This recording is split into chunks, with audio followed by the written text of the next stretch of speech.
high speed, low offset, power efficient, dynamic CMOS comparator. Myself, Dr. Kunjal Gandhi, Principal Sigma Institute of Engineering, Vadodara.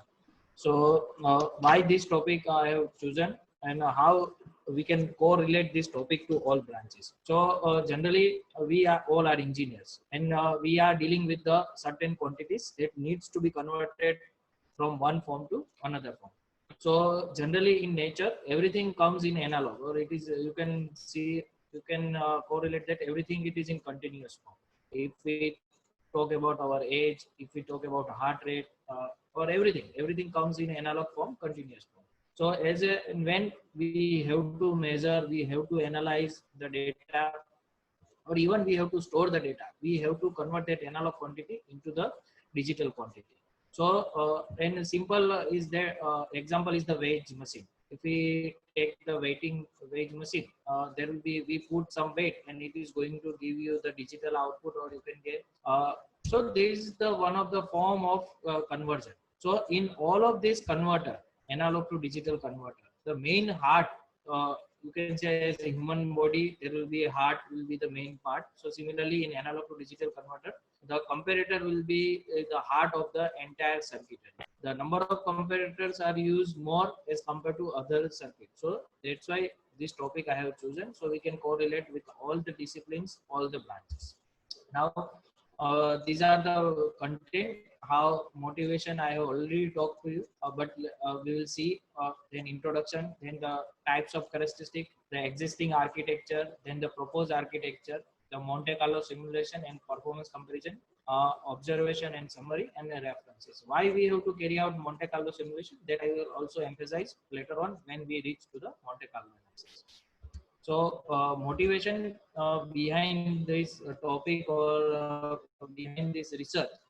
So to acquire optimum system performance with the desirable characteristic and solutions to numerous challenges to be find out in the design method of ADC. ADC is the analog to digital converter.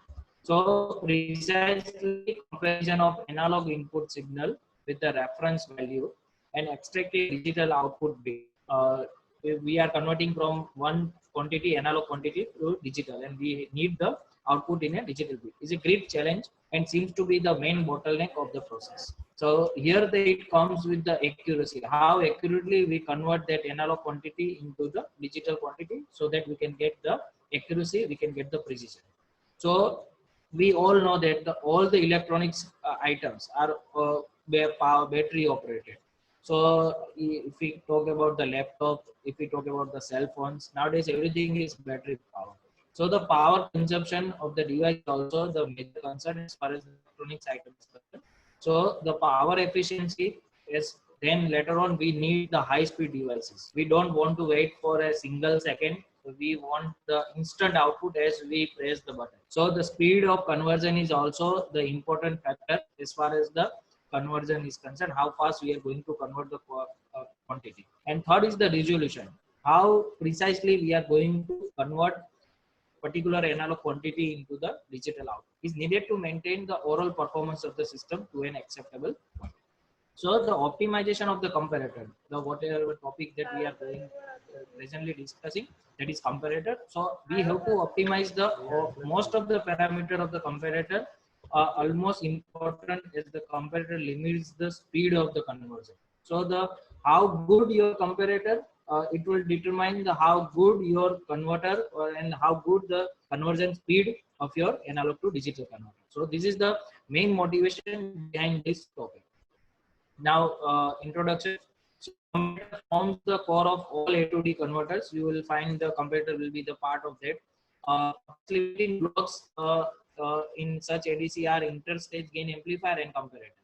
But comparators are used more numbers. That's why we focus on comparators.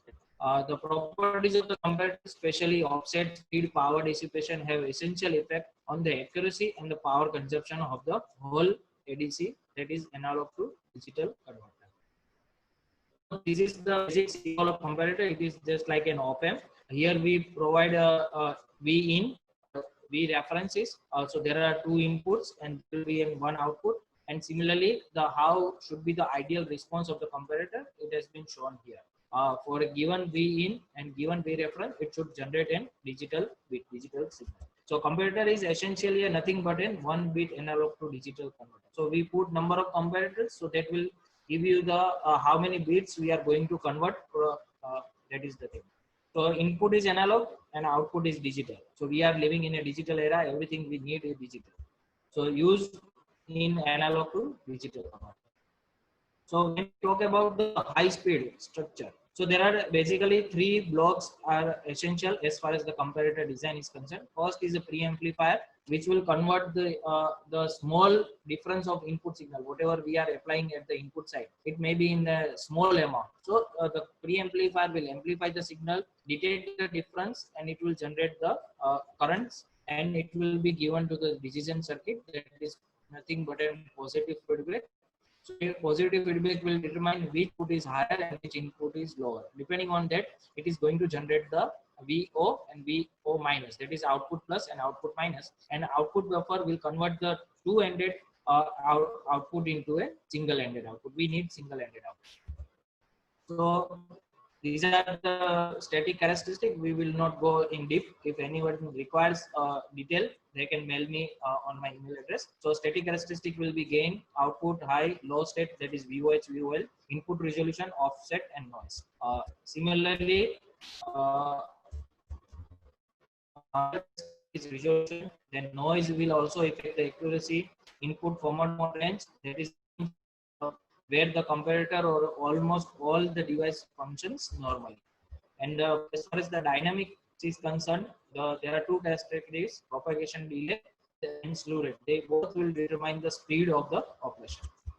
So another characteristic, that is CMR, common mode rejection ratio, power supply rejection ratio, then power delay product, that is the trade-off between speed and power, and figure of merit, and the resolution.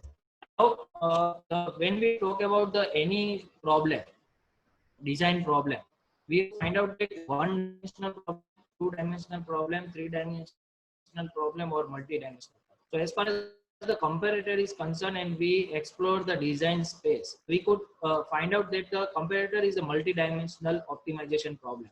See that each and every parameter are correlated with one another. If we focus on supply voltage, it is going to reflect the voltage swing and gain. Similarly, it will again gain will affect the bend. Similarly, voltage swing affect the speed, and the so all are interrelated, correlated. So it is a multi-dimensional optimization problem as far as the research is concerned for the comparator. Now we go into the detail. So there are basically 3 types of comparator exist. One is open loop comparator, that is nothing but a non-pressure amplifier without compensation. Second is the regenerative comparator, that is a comparator is positive feedback, uses latches to compare the signal. And third kind of comparator, that is high speed comparator, that combines the feature of both open loop comparator as well as the high speed comparator. So whatever the comparator I need to that is the outcome of the one research, and for that research n number of papers, almost 150 papers has been studied, and this is basic few of them has been set down, that which are the parameters, which are the design space, which are the constraints that we have considered while designing the particular comparator, proposed comparator. So from 2004 to 2017 we have listed down the specification in terms of technology, supply voltage, delay, speed, offset, power, resolution, power delay product, and figure of merit. From this design space or from this literature, we can fix our design specification, what we need to achieve and what we need to design.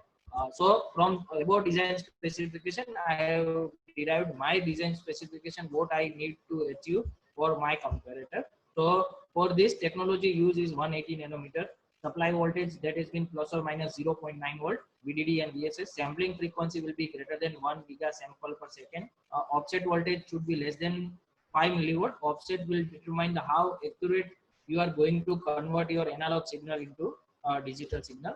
So that is the accuracy parameter. Then propagation delay should be less than 0.5 nanosecond. That will determine your conversion speed, how fast you are going to convert the analog signal into the digital signal, and power dissipation should be less than 500 milliwatt microwatt. As we all know that electronics items are battery powered, so we have to focus on power also. And to carry out this work, we have used three tools. That is, one is Scanner EDA, Mentor Graphics, and Cadence. These all are well-known tools as far as the microelectronics and VLSI is concerned. So this is the standard comparator you can find out in any of the book, and their name is Lewis Gray comparator. Here there are three sections. Two section is the bottom one is pre-amplifier. This is a fully differential comparator. See that there are four inputs are there: V in plus, V in minus, V reference plus, V reference minus, and above circuit is forms the latch. So depending on the input provided, this latch will find out which of the input is higher and which of the input is lower, and depending on that it will generate here output V out minus or V out plus higher. And from that two ended output, we add one buffer circuitry at the later part, and it will convert the two ended output into a single ended output.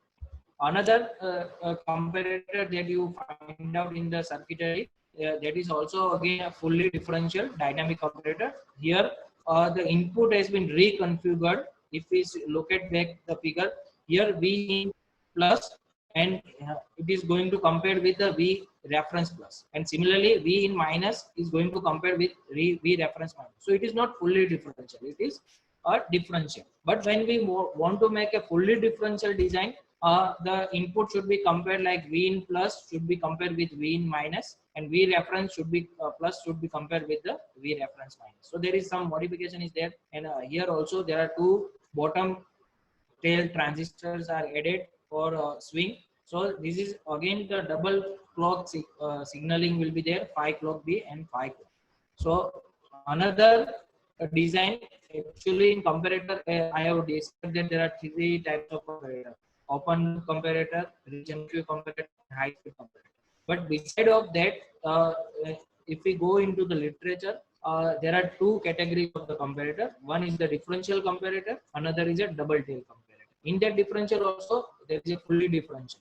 So the previous two design is of fully differential comparator. This design is differential, but it's not fully differential, but it is double tail. See that there are two tails is there. Here this is bottom tail and this is upper tail. So this is again double tail comparator will have more speed as it will provided with the two supply. So it will function more as we take much more food, or if we are hungry, then we can take in food enough, then we can work more. So similarly here there are two supply voltage, so circuit is operated with the two energy source, so it will convert the analog signal into digital signal with much more faster rate. But the accuracy that we are going to compromise here. So generally after this all the literature survey, I will come to the later part that what are the observation has been made. From this almost 10 comparators has been proposed, but I will focus only on two design so that we can finish it in time. So this is the fully differential dynamic comparator that we have seen. So from this we have converted this fully differential dynamic comparator, that is FDDC, that is abbreviation of fully differential dynamic comparator, into fully differential double tail. Here see that double tail dynamic comparator. So that here we have added one more extra supply energy source, and we have separated out the both the things, upper part and lower part, to make and here the input are also the differential, so to get accuracy, to get speed. So this is the I am directly jumping into the design number 7, that is given name PC7, means proposed dynamic comparator 7, but it is part of FDD PDC, fully differential dynamic fully differential double tail dynamic comparator. Now I am jumping directly into the design number 10. So see that here the final modification is there. We have removed this 5 clock M13 and M14 transistor from this main circuitry, because there are two reset circuitries present in the comparator. See that this is also going to reset the internal nodes, F and FP nodes. Similarly, if we keep this M13, M14 here, it is also going to reset the internal nodes at M7 and M8. So there are two reset circuitries were there. So I have removed one circuitry, so it will reduce the area. It will also increase the speed. Similarly, there were two transistors in bottom, M5 and M6. We have replaced with the M5 transistor with a larger area to get the accuracy. Because whenever we are going to convert this circuit into the layout, VLSI layout, chip design, there will be a problem of alignment. There are two transistors should be aligned identical so that it will